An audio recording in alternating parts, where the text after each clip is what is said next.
Pamilya na may baby na isinilang sa isang parking lot ng isang donut shop makakatanggap ng free donuts ng 1 taon. Ibinahagi ng isang pamilya sa Alabama na binigyan sila ng isang sikat na donut shop ng libreng donut sa loob ng 1 taon. Ito ay matapos na manganak sa parking lot ang kanilang nanay. Kasagsagan umano ng snowstorm nang makaramdam si Shania Bennett ng contractions habang sila ay papunta na rin sana sa ospital.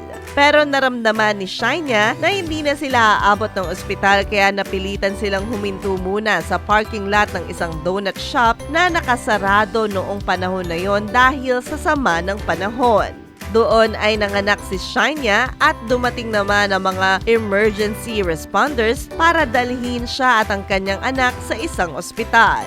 Dahil sa kakaibang pangyayari ay nagsabi ang manager ng donut shop na magbibigay sila ng free donuts sa loob ng 1 taon sa naturang pamilya at nag-offer rin ito na maging reception ng first birthday ng kanilang baby. Hi! Ito po si DJ Claire ng radyo natin nationwide.